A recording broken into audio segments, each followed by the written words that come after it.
Soyez les bienvenus sur la chaîne de Déborah Lève-toi, les Déborah qui se lèvent afin que les Jaël se manifestent. Que Dieu vous bénisse. Encore une fois, nous sommes au pied de Jésus-Christ et il a quelque chose encore à nous dire. Alors, on avait commencé le mois passé avec le thème Ne résiste pas à la vision céleste et c'est ça, on va continuer. Et j'encourage ceux qui sont nouvelles à cette chaîne, s'il vous plaît, de s'inscrire, de like et de partager. Et même si vous êtes ancien, mais vous n'êtes pas encore inscrit, je vous encourage de s'inscrire, de like et de partager afin que d'autres personnes soient bénies. Dans ce cas, quand je disais, Dieu, on va continuer avec le thème qu'on a commencé le mois passé, ne résiste pas à la vision céleste, numéro 2 ou la deuxième partie. Et le mois passé, on a commencé à regarder le verset clé qui était Acte 26, verset 19. En conséquence, roi Agrippa, je n'ai point résisté à la vision céleste. Avant de continuer, on va prier. Dieu de miséricorde et de grâce, nous avons besoin de ta grâce. Parle-nous. Nous voici tes enfants à tes pieds. Visite-nous. Donne-nous la force et la grâce d'accomplir la vision que tu nous as appelée à chacun de nous à faire. Au nom de Jésus. Amen. Dans ce cas, je disais que notre verset clé, c'était Acte 26, verset 19. En conséquence, roi Agrippa, je n'ai pas résisté à la vision céleste. C'était Paul qui parlait ici.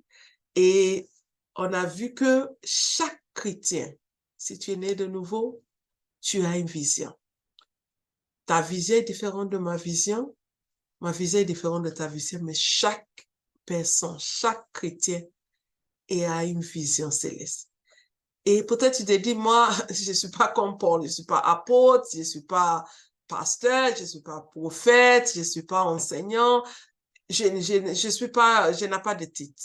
Mais la Bible dit, c'est pas moi qui ai dit, dans 2 Corinthiens 5, verset 18, si tu es né de nouveau, si Jésus-Christ est ton sauveur et il est ton Seigneur, il t'adresse à toi dans 2 Corinthiens 5, verset 18. Tout cela vient de Dieu qui nous a réconciliés avec lui par Christ. Est-ce que tu étais réconcilié à Dieu par Christ? Si la réponse est oui, dans ce cas, la suite, c'est pour toi. Et qui nous a donné le ministère de la réconciliation. Dans ce cas, maman au foyer, sachez que tu as un ministère de la réconciliation. Maman qui travaille, sachant qu'avant ton boulot, tu as un ministère de réconciliation. Jeune fille qui va à l'école, avant tes études, tu as un ministère de la réconciliation. Maman qui va au marché, avant les bénéfices et le commerce, tu as un ministère de la réconciliation. Pasteur, avant d'être pasteur, tu as un ministère de la réconciliation. C'est de faire venir les âmes, anges, dans le royaume de Dieu. C'est le désir de cœur de cœur. Il dit, il ne faut pas voir qu'une personne se perde. C'est à cause de ça même, avant de continuer, on va adresser d'abord à des personnes spéciales qui ont une place spéciale au cœur de Dieu. C'est ceux qui ne sont pas encore convertis. Dans ce cas, si par chance, tu regardes, tu nous suis, mais tu n'as pas encore fait la paix avec Dieu, par Jésus-Christ, je te donne cette opportunité aujourd'hui. Partir à l'église ne peut pas te sauver. Même si tu as le titre à l'église ne peut pas te sauver. Même si c'est toi qui donnes plus de dîmes, plus des offrandes, on t'a donné une chaise spéciale à l'église ne peut pas t'amener au ciel. Ce qui va t'amener au ciel, c'est quand tu reconnais que tu es un pécheur, que par tes œuvres, tu ne peux pas te sauver toi-même, mais tu réalises que Jésus-Christ a tout payé pour toi.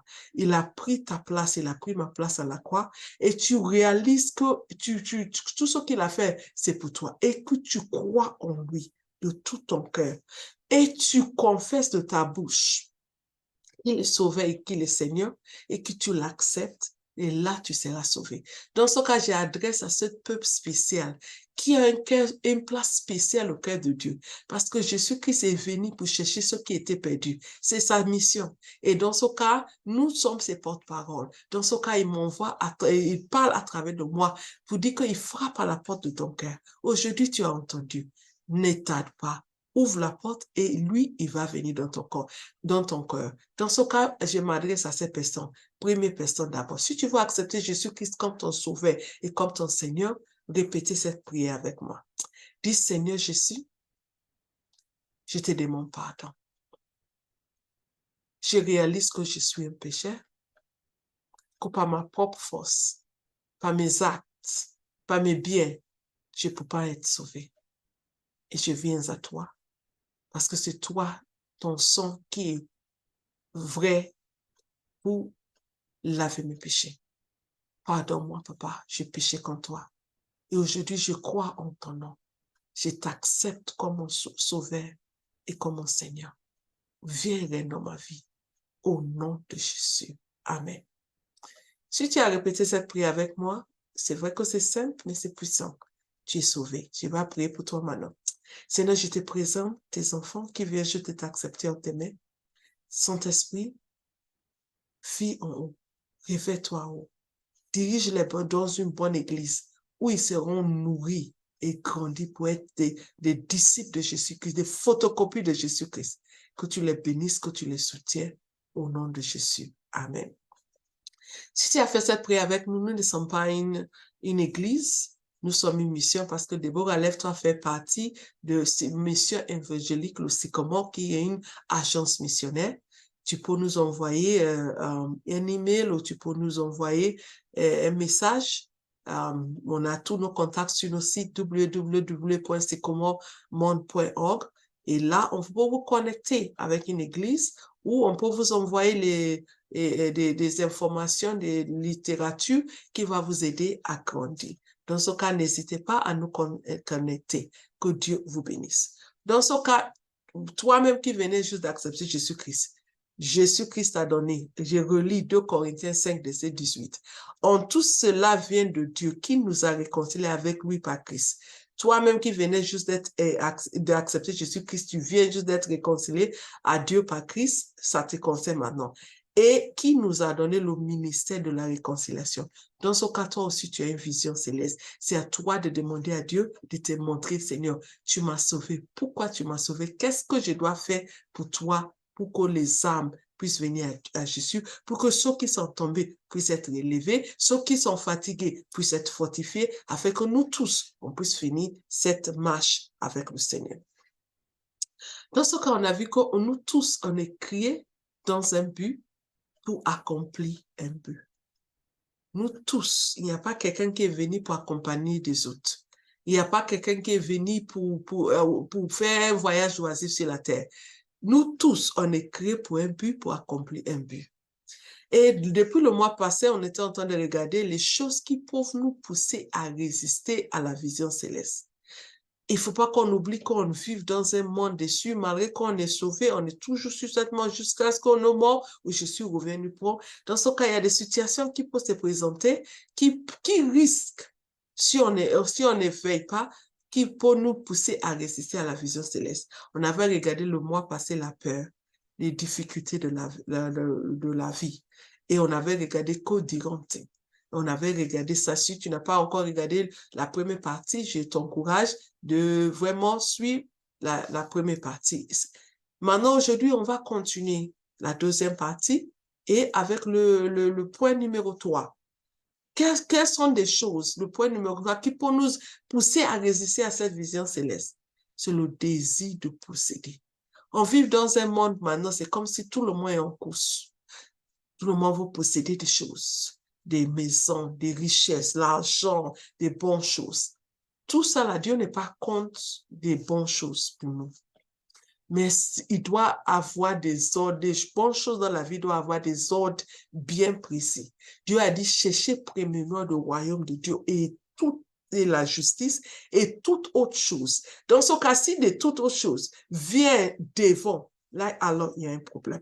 Mais si on met le royaume, notre ministère devant, le ministère de la réconciliation, on met ça devant. Et maintenant, cette chose vient maintenant nous aider à accomplir. Là, il n'y a pas de problème. Dieu n'est pas contre des bonnes choses. Mais quand les bonnes choses nous consomment, là, il y a un problème. Et on va voir certains versets qui nous mettent en garde. Luc 12, verset 15.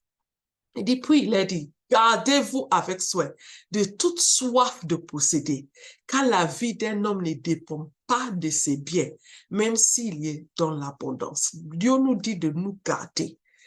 Cette soif de posséder, c'est la chose qu'on doit avoir soif, c'est de connaître Jésus-Christ. Paul a dit que je dois te connaître. C'est ça la chose qui vraiment doit être nous mettre en soi, c'est de connaître Jésus-Christ et comment on doit faire pour faire partenariat avec Jésus-Christ afin que beaucoup de gens puissent venir à Jésus-Christ. Aujourd'hui, on voit la guerre en Israël, en Palestine, la guerre qui se passe dans le monde. Des gens meurent sans Jésus-Christ chaque jour. Et la plupart de ces personnes qui meurent, ils vont directement en enfer. Mais ce n'est pas le cœur de Dieu. Le désir de Dieu, qu'il vient à lui pour avoir la vie éternelle, qu'il reste avec lui, c'est son désir. Et il nous a placés sur cette terre pour qu'on puisse être sa porte-parole, pour parler, partager la parole de Dieu d'une manière directe ou indirecte, afin que les âmes puissent venir à Jésus-Christ. C'est ça qui doit nous posséder. C'est pas la soif de posséder des choses de ce monde. Et si on continue, on voit Marc 4, verset 19. Mais le souci de ce monde et la tromperie des richesses et les convoitises des autres choses étant entrées dans leur esprit étouffent la parole et elle devient infructueuse. Nous ne voulons pas être infructueuses. Nous ne voulons pas commencer et ne peut pas terminer. Et on continue Proverbe 15, verset 16. Il dit, mieux vaut peu avec la crainte de l'Éternel d'une grande trahison avec le trouble. Dieu entend de nous mettre en garde parce qu'il sait que ces choses, le désir de posséder, pour nous empêcher, pour nous pousser à résister à la vision céleste. Homme de Dieu, tu as commencé, mais est-ce que tu es en train de laisser des choses, des désirs de posséder, en train de faire que tu es en train de changer le message? Servant de Dieu, tu as commencé bien. Est-ce que tu vas laisser des désirs de posséder en train de changer? On va voir la vie d'une personne qui a laissé des désirs de posséder, l'empêche à accomplir sa vision céleste. Et ça, c'est le cas de Judas, malheureusement. Judas était un apôtre, il était avec Jésus-Christ. Quand Jésus-Christ les a donné le pouvoir, il les a envoyés. Ah, Judas aussi a chassé des démons. Judas aussi a fait une évangélisation. Des multitudes se sont venues. Et maintenant, Judas, on voit dans Matthieu, quand Judas, il dit, qui dit, et Matthieu 26, verset 15, Judas va dire, il dit, que voulez-vous me donner? Je vous le livrerai. Et lui payer 30 pièces d'argent. Ah, quelle tragédie. Le grand apôtre Judas qui a mangé avec Jésus-Christ, il a marché avec Jésus-Christ, il a dormi avec Jésus-Christ, il s'est réveillé à Jésus-Christ. Le même Judas qui savait peut-être il y avait des livres que Judas devait écrire, qu'aujourd'hui ça a été une bénédiction pour nous, le corps de Christ. Il y a des exploits que Judas devait faire après le départ de Jésus-Christ, qui allait faire aujourd'hui des bénédictions pour nous. Mais à cause de l'argent, à cause du désir de posséder, Judas n'a pas pu accomplir sa vision céleste. Ma prière pour nous tous, que Dieu nous garde, que des choses, le désir de posséder ne nous pousse pas à changer la vision céleste ou elle ne peut pas accomplir cette vision céleste. On a vu le cas de Judas. Mais on va voir le cas de notre Jésus-Christ. Ah, le cas par excellence. Pour lui, il n'a pas laissé le désir de posséder l'empêcher à accomplir sa vision céleste. Matthieu 4, verset 8 à 10. Et là, le diable le transporta, on parle de Jésus-Christ ici, encore sur la montagne très élevée. Lui monta tous les royaumes du monde et les gloires, et lui dit, je te donnerai toutes ces choses si tu te prosternes et m'adores. Jésus lui dit, retire-toi, Satan. Car il est écrit, tu adoreras le Seigneur ton Dieu et tu le serviras lui seul. On voit, non, le désir de posséder des choses. Si on ne fait pas attention, ça va devenir l'idolâtrie. Et quand il y a l'idolâtrie, il y a péché. Si on regarde dans Colossiens 5, verset 3, faites donc mourir en vous ce qui est terrestre, immoralité sexuelle, l'impurité, les passions, les mauvais désirs et la soif de posséder qui est une idolâtrie. On a vu aussi, Jésus qui savait ça. C'est à cause de ça, il a dit, Ah, retire-toi de moi, Satan. Jésus-Christ n'a pas laissé des choses qui brillent, l'honneur, la richesse, des choses de ce monde l'empêcher à accomplir sa vision céleste. Imaginez si Jésus-Christ avait laissé des choses là. Aujourd'hui, toi et moi, on allait toujours dans nos péchés, en route de l'enfer.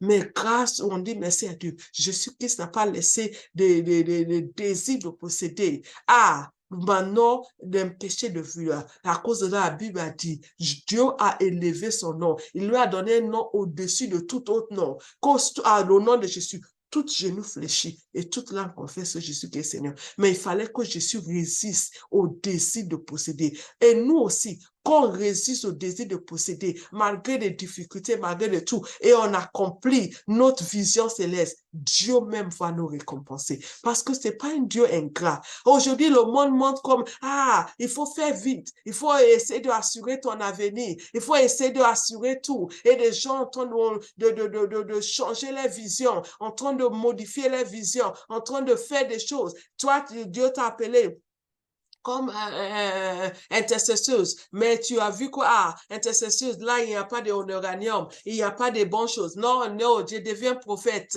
prophétesse, je deviens prophète, parce que là, quand je vais donner les prophéties et les gens vont voir l'accomplissement, il y aura des dîmes et des offrandes. Non, il faut qu'on reste fidèle à notre vision céleste. Il ne faut pas qu'on laisse le désir de posséder. Ah, moi, je suis pasteur, je travaille dans un village et je suis en train de partir en retraite. Mais si je vais en retraite, il n'y a pas maison, il n'y a pas de choses. Ah, madame, maman, pasteur, tu es en train de pousser pasteur pour dire, voir, regardez, tu as quel âge? Ça reste combien d'années? Tu vas partir à la retraite et l'avenir des enfants et l'avenir de nous. Ah, maintenant, tu ne vas pas en train de manipuler pour venir dans les grandes villes, là où Dieu n'a pas dit.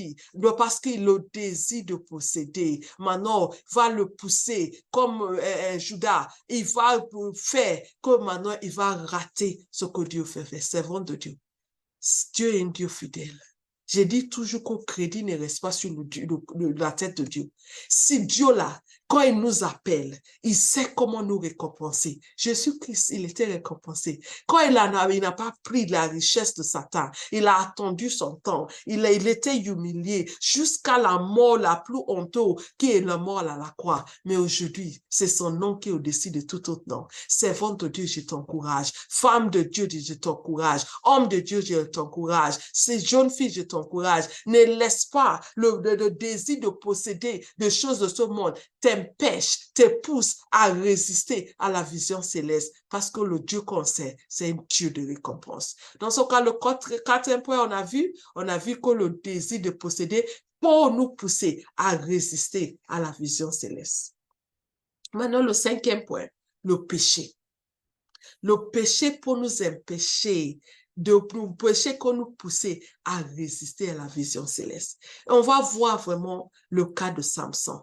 Juge 14 est à toi. Samson descendit à Tima et il y vit une femme parmi les filles des Philistins.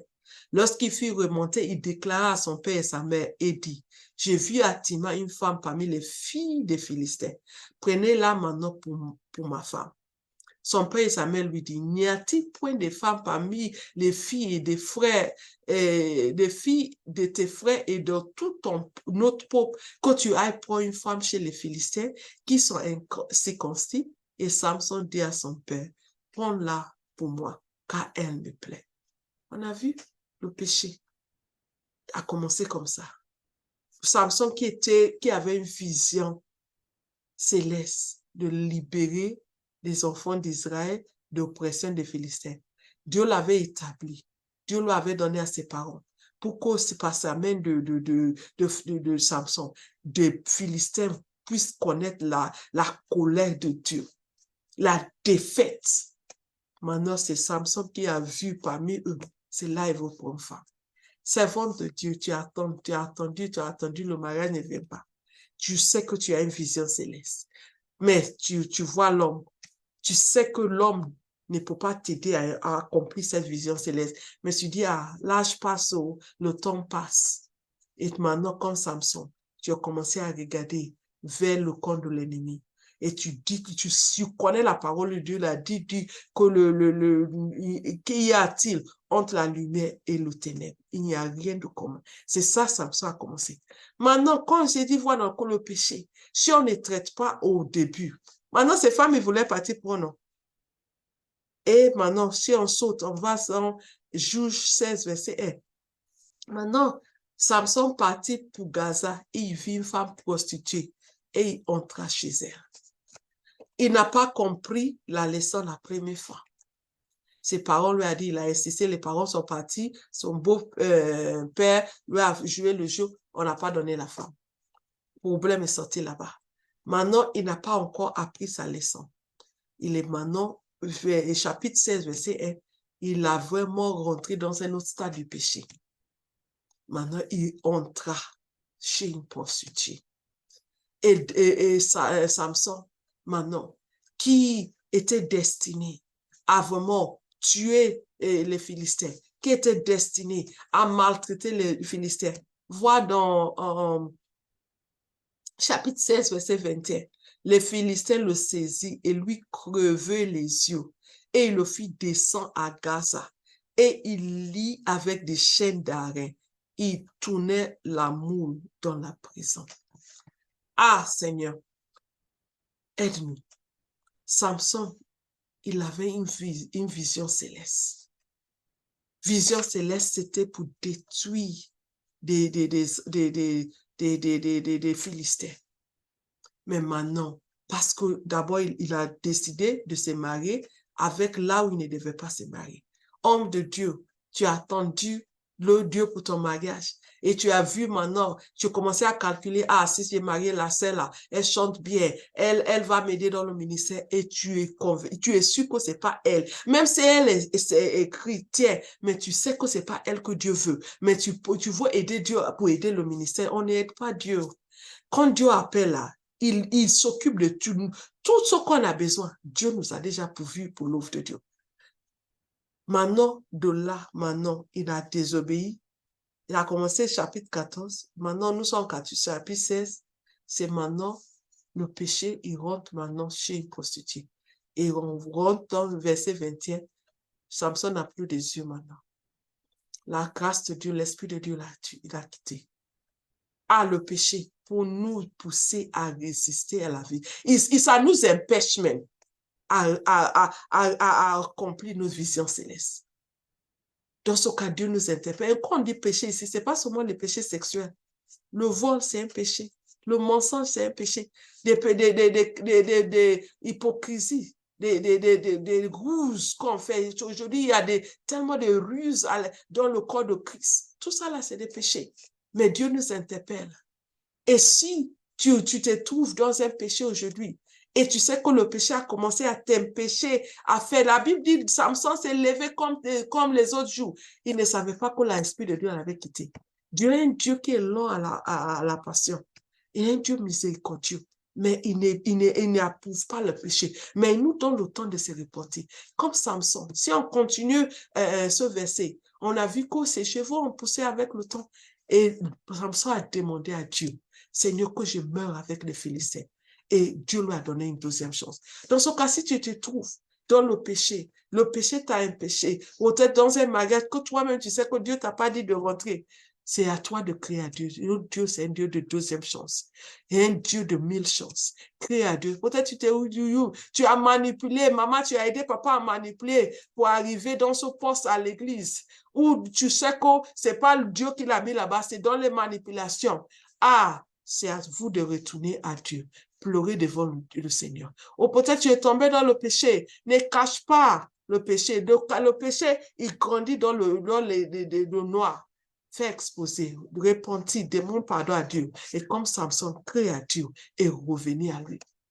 Quel que soit le péché qui est en train de t'empêcher, ou qui t'a déjà empêché même, pour accomplir ta vision céleste, Dieu te donne une autre chance. Dieu t'interpelle. C'est un Dieu de miséricorde. C'est un Dieu de amour. Il te tend la main. Il dit, reviens. Reviens, ma fille. Reviens, mon fils. Je te donne encore une autre chance. Repentis. Quand David est tombé, il n'est pas resté dedans.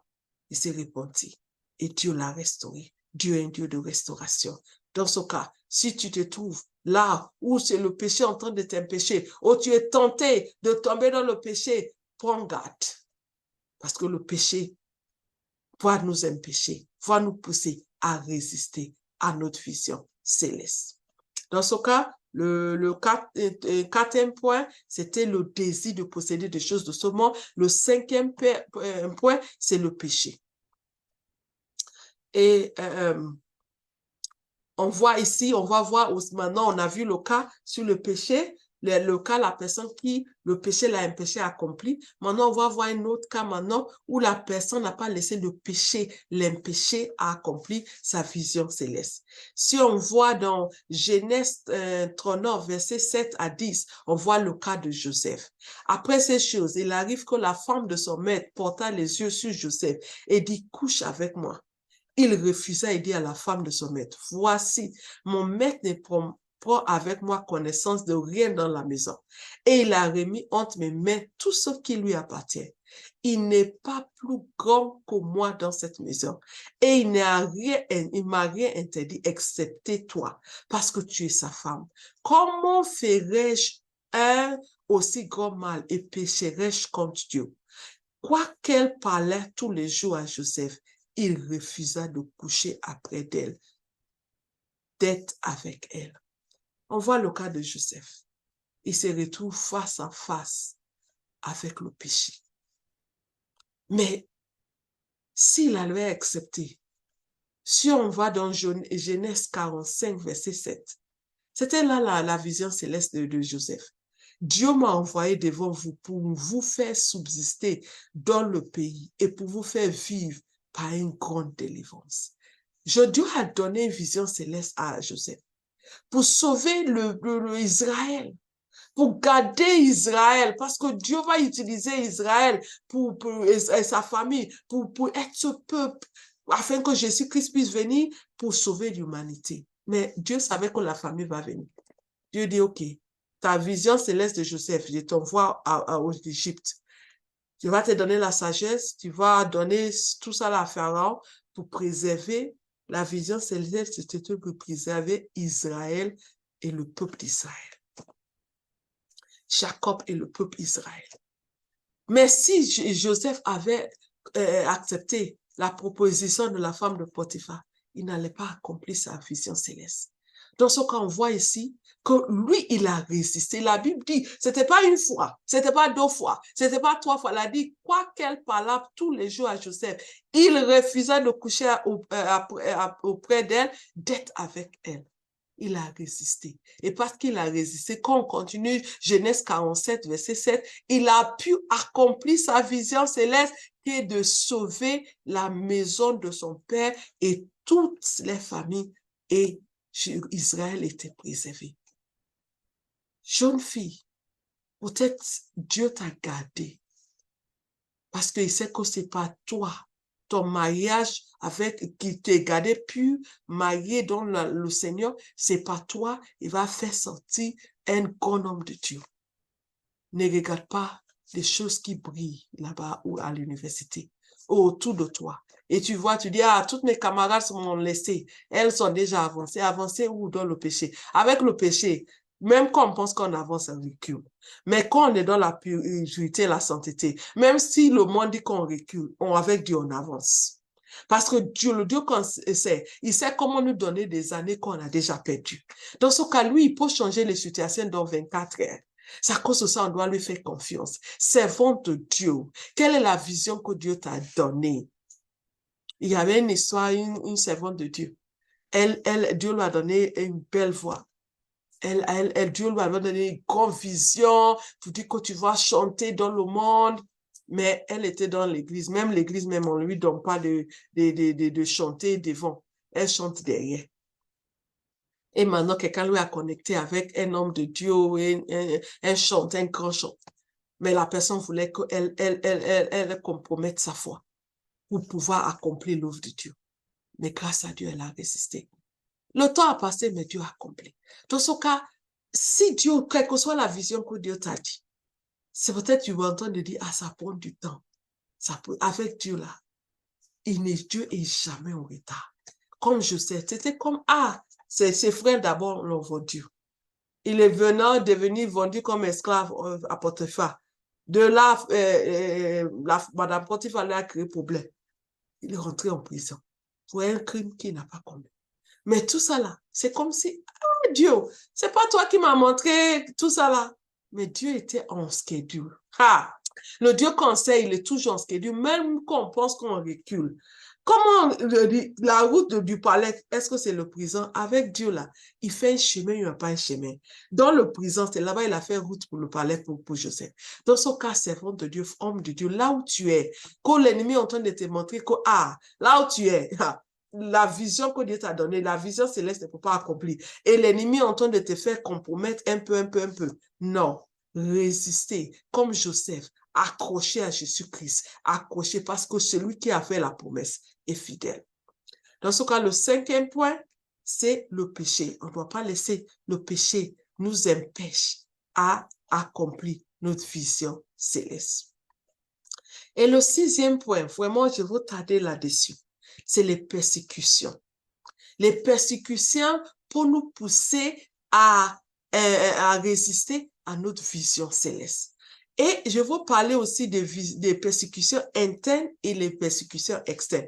Parce que la plupart des chrétiens, parfois, on regarde plus sur les persécutions externes, mais on oublie parfois des persécutions internes qui sont subtiles, mais sont réelles. Et on va regarder les persécutions internes. Actes 6 et à 4. En ce temps-là, le nombre de disciples augmente. Les hellénistes murmurent contre les Hébreux parce que les veuves étaient négligées dans la distribution qui se faisait chaque jour. Les 12 convoquent la multitude des disciples et disent, « Il n'est pas convenable que nous laissons la parole de Dieu pour servir aux tables. C'est pourquoi, frères, choisissez parmi vous 7 hommes de qui l'ont rendu de bons témoignages, qui soient pleins d'esprit saint et de sagesse, et que nous chargeons de cet emploi. Et nous continuons à nous appliquer à la prière et au ministère de la parole. » Ça, c'était une persécution interne. C'était subtil, mais c'était une persécution. Pourquoi? Parce que ça risque cette persécution était venue pour que les disciples, maintenant, au lieu que verset 4 dit, et nous continuons à nous appliquer à la prière au ministère de la parole.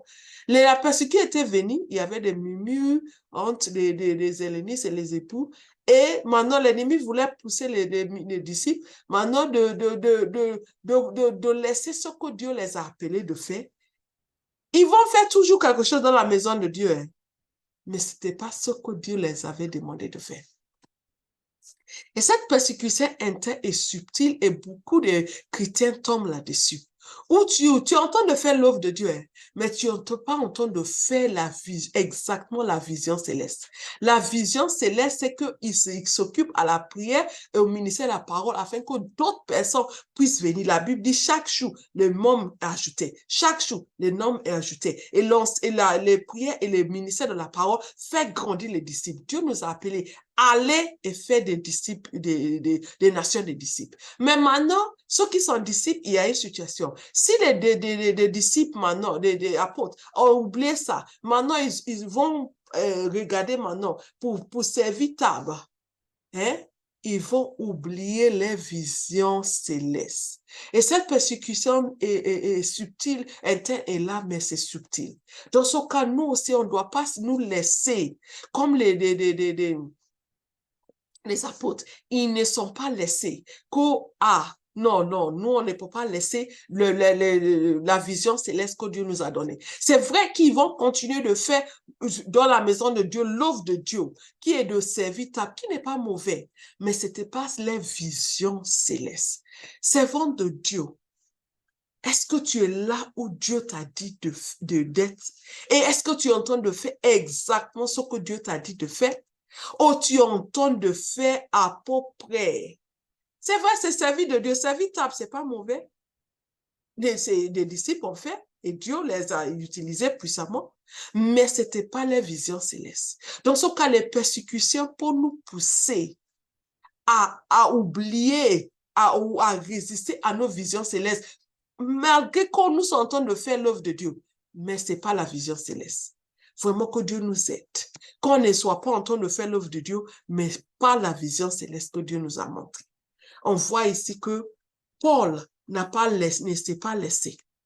il ne s'est pas laissé. On voit aussi les disciples aussi, ne sont pas laissés. Ils ne sont pas laissés leur vision céleste. Et on va voir maintenant la vie de quelqu'un avant de partir l'autre persécution, la vie de quelqu'un qui a laissé les persécutions, l'empêche.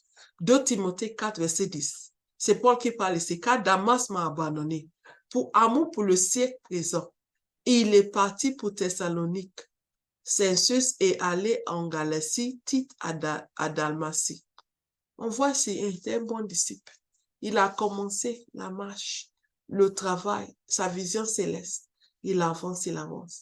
Mais quelque part en route, quand les persécutions de tous est venues, il a abandonné pour les amours amour pour le siècle présent. Ah, ma prière que personne ici ne soit pas comme un Damas qui va retourner. Les persécutions vont venir. La Bible nous a pas caché ça. La parole, l'évangile qui prêche nous dit qu'il n'y aura pas persécution, soit interne ou externe. Cet évangile, je ne sais pas où c'est sorti, mais c'est pas biblique. La Bible nous a dit que si on veut vivre pour lui purement dans ce dernier temps, on aura des persécutions. Il a dit ça clairement. Et la vie des disciples, la Bible nous a pas caché ça. Il nous a tout dit. Même Jésus-Christ a passé par des temps de persécution. Même les apôtres ont passé par des temps de discussion. Nous aussi, on va passer par des temps de persécution. Dans ce cas, on ne doit pas laisser soit des persécutions internes ou les persécutions externes de nous faire modifier la vision céleste ou nous faire vraiment résister complètement à la vision céleste. Et on va voir maintenant Paul. Maintenant, c'est la vision céleste qui est externe. Maintenant, les visions célestes qui est externe. On va voir Paul, acte 27, verset 23 à 24. Et on va sauter à verset 43. Et on va partir chapitre 28, verset 3. Maintenant, je lis acte 27, 23 à 24. Un ange de Dieu à qui j'appartiens et que je sers m'a apparu cette nuit et m'a dit, Paul, ne crains point, il faut que tu comparaisses devant César et voici, Dieu t'a donné tous ceux qui naviguent avec toi. Et on voit ici que Paul, il y avait toutes sortes de persécutions externes. On ne parle même pas pour les internes. Maintenant externe, maintenant un naufrage. Dieu a dit que tu dois, comme tu as parlé de moi à Jérusalem, maintenant tu dois partir parler de moi en Rome. En route, il y a un vent qui est sorti de nous. Et on continue, verset 24, mais le sentinelle qui voulait sauver Paul, lui, empêcha d'exécuter ses décès. Il ordonna à ceux qui savaient nager de se jeter les premiers dans l'eau pour gagner la terre. Ça, c'est le verset 43. On voit ici que les difficultés, on va dire, mais Dieu va toujours faire un chemin. C'est vrai que c'est par rapport que Dieu a sauvé les gens, malgré le vent, tout. Dieu a apparu à Paul. Dieu a dit que je vais te sauver parce que tu dois un travail à faire pour moi. Maintenant, ce Saint-Dieu voulait, ce monsieur voulait tuer Paul maintenant. Mais le sentinelle voulait le sauver. Et Dieu va susciter ce sentinelle pour sauver Paul. Dans ce cas, quelle que soit la persécution que tu traverses, Dieu va susciter un chemin d'échappe pour toi. Malgré la difficulté, comme tu te trouves en prison, même si tu es persécuté pour ta foi, sachez que Dieu est avec toi là-bas. Il est avec toi dans la persécution. Et il va susciter d'aide pour toi là-bas, qui va t'aider.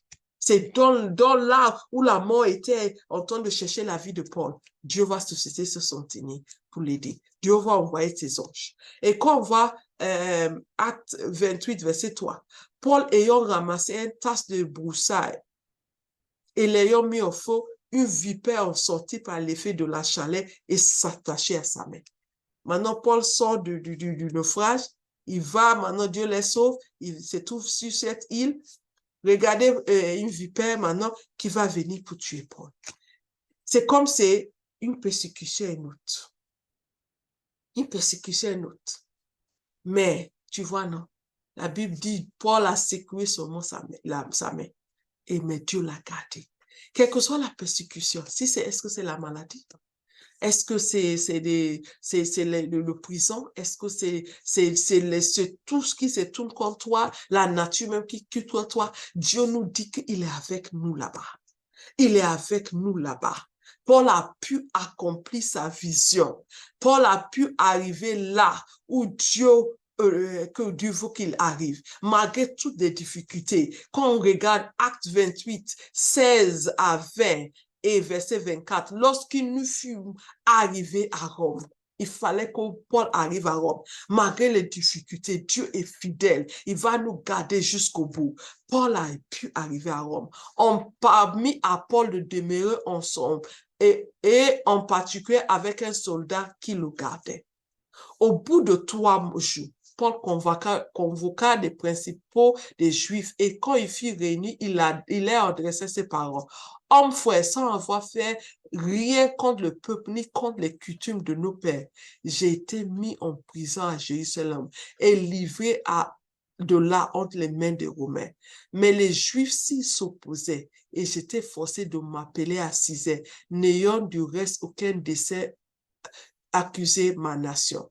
Voilà pourquoi j'ai demandé à vous voir et vous parler, car c'est à cause de l'espérance d'Israël que je porte cette chaîne. Servant de Dieu, quelle chaîne que tu portes? Peut-être pour l'espérance de ta famille. Quelle chaîne que tu portes? Peut-être pour l'espérance de ta nation.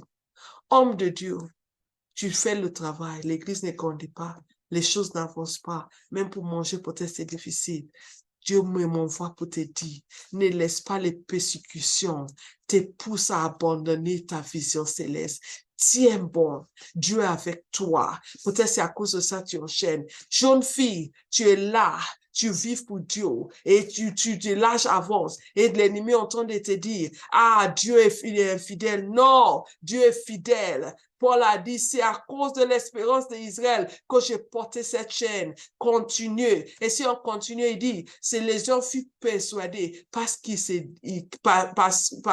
par ce qu'ils disaient. Les autres ne crurent point. Peut-être tu prêches.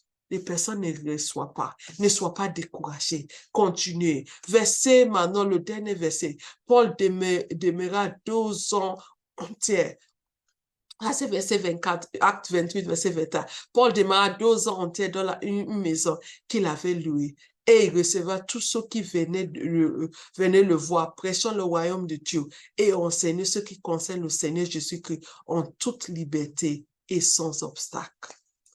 Dans ce qu'on voit ici, que Paul continue de faire l'œuvre de Dieu que Dieu lui a dit de faire. Il ne faut pas qu'on soit découragé. Paul a eu toutes sortes de couleurs en route, mais il a pu accomplir. Il y a certains qui n'ont pas cru, mais la Bible dit il y a certains qui ont cru. Ils étaient persuadés. Servant de Dieu, peut-être tu fais l'œuvre de Dieu et les gens ont train de parler contre toi. Les gens, tu as les persécutions internes et les persécutions externes et tu es tenté de lâcher. Dieu m'envoie pour t'encourager aujourd'hui, pour te dire ne laisse pas les persécutions, soit internes ou externes, t'empêchent à accomplir ta vision céleste. Paul n'a pas laissé, tout ça là l'empêche. Et nous aussi, par la grâce de Dieu, on va y arriver. Aujourd'hui, c'est ça le message que Dieu m'a mis en cœur. Ne laisse pas ni les désirs de ce monde, ne laisse pas ni le péché, ne laisse pas ni les persécutions, soit internes ou externes, nous empêchent à accomplir nos visions célestes. On va prier. Dieu de miséricorde et de grâce, nous avons besoin de toi. Nous vivons les derniers temps, les derniers temps. Nous avons besoin de ta grâce. Seigneur, aide-nous, papa, qu'on lève le désir des choses de ce monde en nous, afin que, papa, on puisse chercher premièrement ton royaume et toutes les autres choses vont vers nous. Aide-nous, papa, délivre-nous, quel que soit le péché qui entonne, qui menace, ok, qui entonne, qui nous a empêchés. Seigneur, fais-nous grâce. Comme Samson, nous crions toi. Fais-nous grâce, papa. Visite-nous. Donne-nous la grâce de tenir ferme. Donne-nous la grâce de continuer. Que le péché ne nous empêche pas au nom de Jésus. Et Seigneur, si c'est les persécutions internes comme externes, Seigneur, aide-nous de tenir ferme. Comme Paul devra aller jusqu'au bout. Que les naufrages, oh, les vipères ne nous empêchent pas, Seigneur, à accomplir nos visions célestes. Nous avons besoin de ta grâce. Au nom précieux de Jésus. Amen. Que Dieu vous bénisse et à la prochaine fois, on se retrouve ici. N'oubliez pas de like, de partager et de s'inscrire sur cette chaîne. Que Dieu vous bénisse. Bye.